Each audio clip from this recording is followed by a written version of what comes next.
Peter Thiel est peut-être l'investisseur milliardaire le plus dangereux au monde.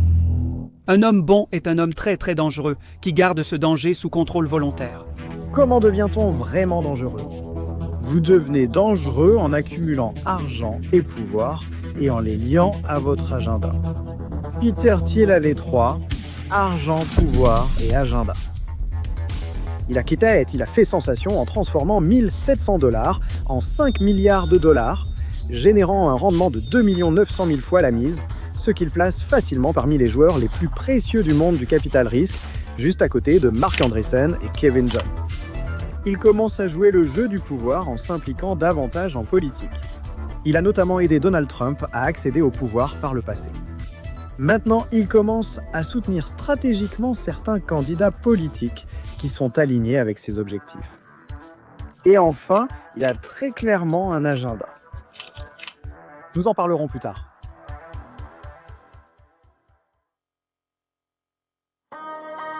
Peter Thiel est né dans le deuxième meilleur pays du monde, l'Allemagne, dans la ville de Francfort-sur-le-Main, également connu comme le lieu de naissance de Goethe et de Kevin John. À peine né, Peter était déjà ambitieux et loin de la retraite. J'ai toujours pensé que Berlin, par exemple, allait être un endroit formidable pour l'innovation, et maintenant, je pense simplement que c'est la ville où les gens s'installent dans la vingtaine pour prendre leur retraite. Je pense que l'ambition n'est tout simplement pas considérée comme cool en Europe. Dès l'âge d'1 an en Allemagne, Peter Thiel n'aimait pas être deuxième. Et donc il a déménagé sa famille dans ce qui était alors le meilleur pays du monde, les États-Unis.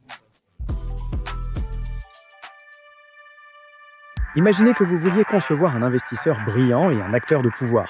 À quoi ressemblerait-il ou elle? Il y a quelques cases qu'il devrait cocher. Et je sais que tu vas entrer à Stanford dans 4 ans. 4 ans plus tard, je suis entré à Stanford, puis j'ai été admis à la faculté de droit de Stanford. Couronner le tout en leur attribuant un trait original valorisant leur intelligence, comme une passion pour les maths et un titre de maître à vie aux échecs.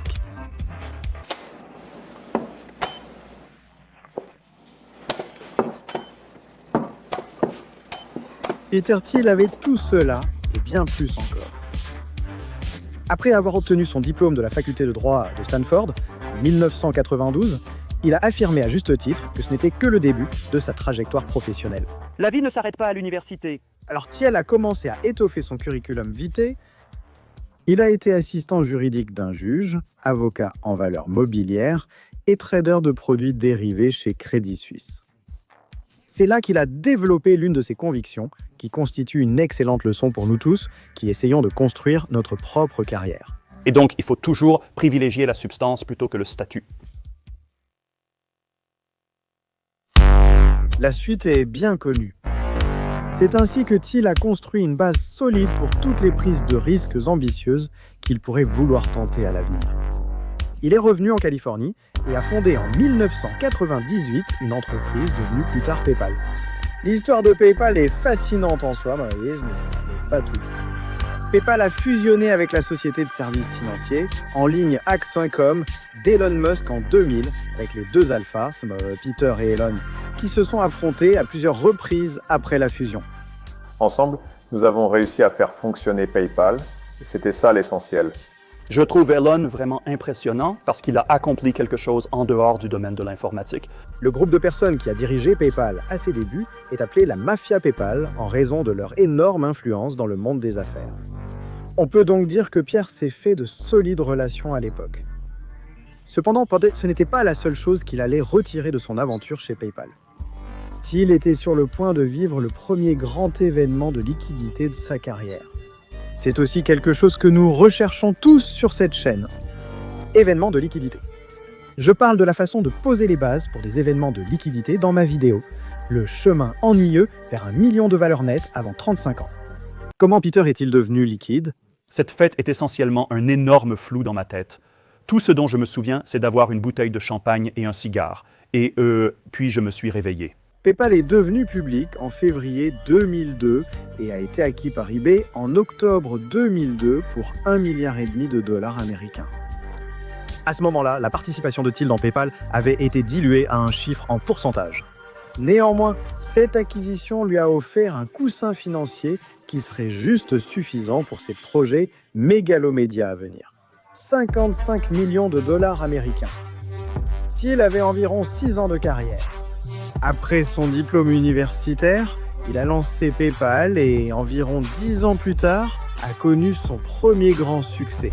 Cela vous permet de vous situer. Imaginez que vous gagnez 55 millions de dollars américains. Que faites-vous? Soit vous prenez des paris risqués et essayez de maximiser votre richesse, soit vous jouez la sécurité et passez en mode préservation de patrimoine. La plupart des gens diraient que ce sont les deux options. C'est pourquoi la plupart des gens ne sont pas milliardaires.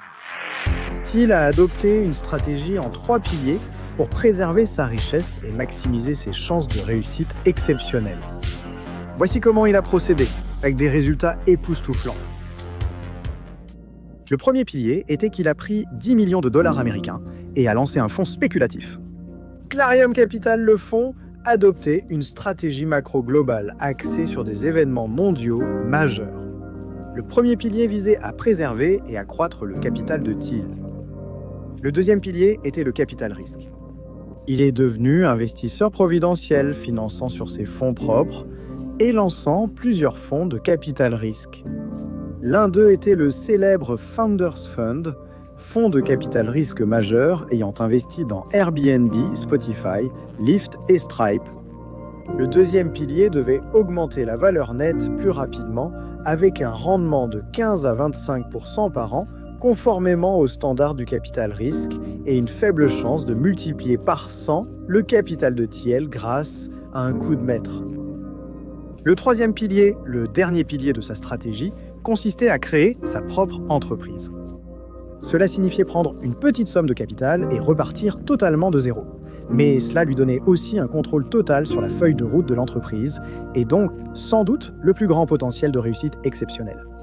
Cette stratégie s'est concrétisée lorsque Thiel a fondé Palantir, une entreprise spécialisée dans l'analyse de données massives et qui travaille avec des clients comme l'armée américaine. La stratégie à 3 piliers a-t-elle réussi? Oh que oui, ça a marché. Clarion Capital, le fonds spéculatif, a vu son investissement initial de 10 millions de dollars en 2002 atteindre environ 350 millions d'actifs sous gestion, dont les 2 tiers appartenaient à Thiel. Pas mal. Pour le capital risque, deuxième pilier, Thiel a réussi un coup de circuit. Vous avez déjà entendu un investisseur chercher le prochain Facebook? Eh bien, Thiel a trouvé Facebook et a eu une influence majeure sur son succès.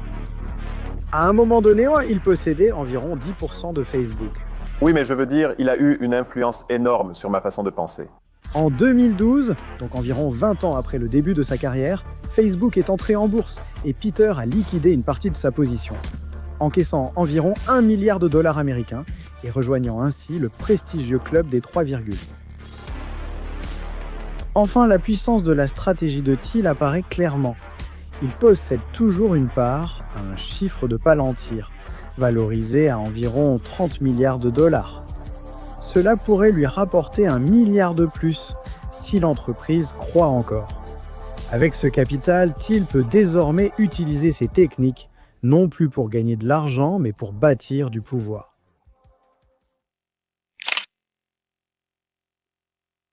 La fortune nette de Peter Thiel est estimée entre 2 et 10 milliards de dollars.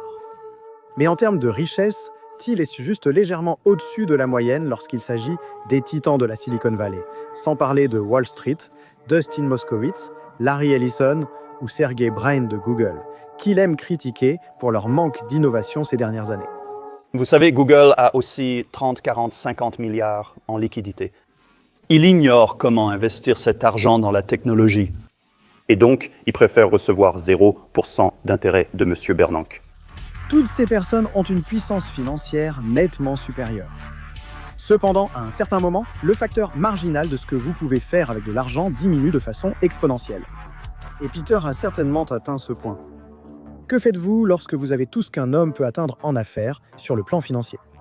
Comment débute-t-on au jeu du pouvoir? Correct? Vous entrez en politique.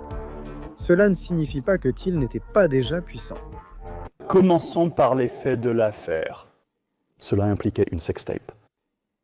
Si vous réalisez une sextape de quelqu'un avec son consentement, vous êtes un pornographe. Si vous réalisez une sextape sans leur consentement, on nous a dit que maintenant vous êtes un journaliste. En 2007, le blog Gawker a publiquement révélé l'homosexualité de Thiel. Il n'a pas du tout apprécié cela, mais il est resté maître de lui. Des années plus tard, il a lancé une contre-attaque. Thiel a confirmé la semaine dernière qu'il avait secrètement dépensé environ 10 millions de dollars pour financer des procès contre Gawker. Dans l'une d'elles, un jury a accordé 140 millions de dollars à l'ancien catcheur professionnel Hulk Hogan. Ce différend a commencé en 2007 lorsqu'un site de Gawker a révélé l'homosexualité du cofondateur de PayPal. Thiel a dit au New York Times que Gawker est un harceleur. Il a qualifié ces procès de plus grande action philanthropique accomplie. Quel a été le résultat? Nous ne pensons pas que le verdict en faveur de Hulk Hogan tiendra, vous savez, des millions.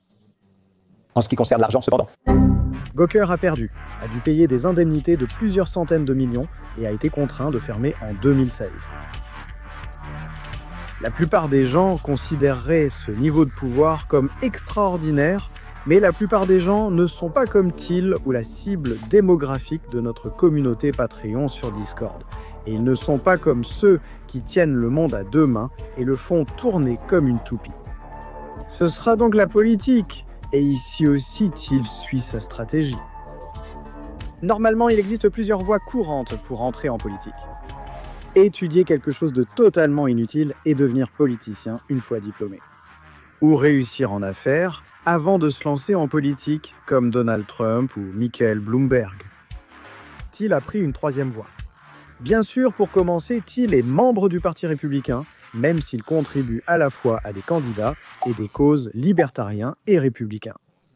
Depuis 2007, Peter Thiel soutient financièrement des candidats politiques. Généralement avec des subventions allant de plusieurs dizaines de milliers jusqu'à environ 1 million de dollars américains. Il a notamment soutenu Trump en 2016. Le milliardaire investisseur et cofondateur de PayPal, Peter Thiel, fait son premier don de 1 250 000 $ à sa campagne. Il a pris la parole pour la dernière fois à la Convention nationale républicaine. Chaque Américain a une identité propre. Je suis fier d'être gay, je suis fier d'être républicain. Mais surtout, je suis fier d'être américain. Ce soir, j'exhorte tous mes compatriotes américains à se lever et à voter pour Donald Trump. Mais récemment, Thiel a annoncé quelque chose qui laisse entrevoir des ambitions bien plus grandes. Nous avons des nouvelles concernant Meta que nous souhaitons vous communiquer. Il y a des changements au sein du conseil d'administration. Peter Thiel ne va pas se représenter pour sa réélection au conseil.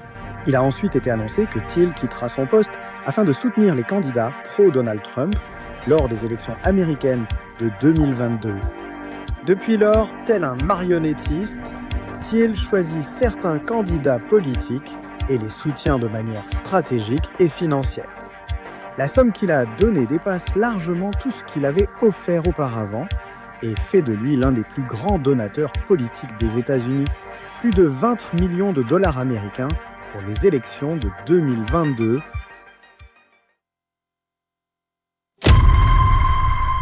Si vous pouviez choisir, voudriez-vous devenir roi ou faiseur de roi?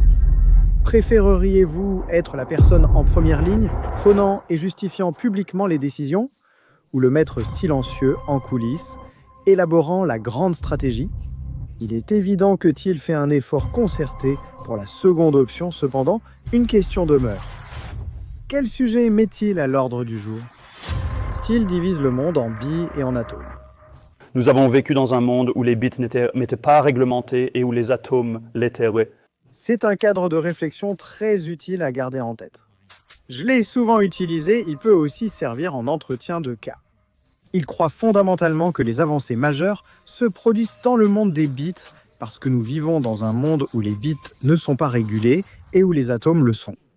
Sa philosophie politique, influencée par le professeur français de Stanford René Girard, met l'accent sur le rôle des marginaux et des non-conformistes.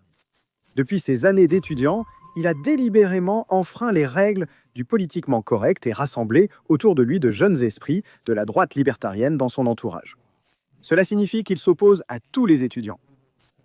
Nous devons combattre cette idée selon laquelle la seule façon d'être sauvé est d'obtenir un diplôme universitaire. Anti-Chinese. Si vous n'avez qu'une ou deux longueurs d'avance, ce n'est pas beaucoup. Si les choses sont copiées vite, il n'est peut-être même pas nécessaire d'innover. Vous pouvez externaliser tout le travail exigeant de recherche et développement vers l'Occident. Cela implique de nombreux coûts économiques morts, surtout si vous pouvez voler toute la propriété intellectuelle. Contre le lancement de mauvaises entreprises. Et donc peut-être qu'ils ne devraient pas créer d'entreprises. Donc selon moi, nous devrions créer plus de bonnes entreprises et moins de mauvaises. Contre l'intériorité. Vous savez, en juillet 1969, des hommes ont atteint la Lune et 3 semaines plus tard, Woodstock a commencé. Par opposition à l'extériorité assimilée au progrès et au fait d'être un mouton sans penser par soi-même. Nous n'avons plus confiance en la capacité des gens à réfléchir au XXIe siècle. Girard l'a également amené à croire fermement en la théorie mimétique, qui affirme que les êtres humains imitent naturellement les désirs des autres êtres humains. C'est aussi pourquoi cette chaîne fonctionne. Nous sommes tous des ambitieux du 0,1% cherchant à imiter nos plus grandes inspirations parmi les titans des affaires. Quel est le lien entre tout cela et la dangerosité de Peter Thiel? Évidemment, il a de l'argent et en gagne toujours. Évidemment, il a du pouvoir et il ne cesse d'en gagner. Évidemment, il a un plan derrière la tête. Alors, que réserve exactement l'avenir pour l'Amérique et le monde sous l'influence de Thiel? Nous ne le savons pas encore, mais nous le saurons bientôt. Parce qu'un quatrième principe pour être dangereux est de ne pas partager son agenda ouvertement. À quoi penses-tu pour les prochaines années te concernant? J'aimerais que notre société retourne vers le futur. Ou comme l'a dit Sun Tzu de façon plus éloquente, que tes plans soient sombres et impénétrables comme la nuit. Et lorsque tu agis, frappe comme la foudre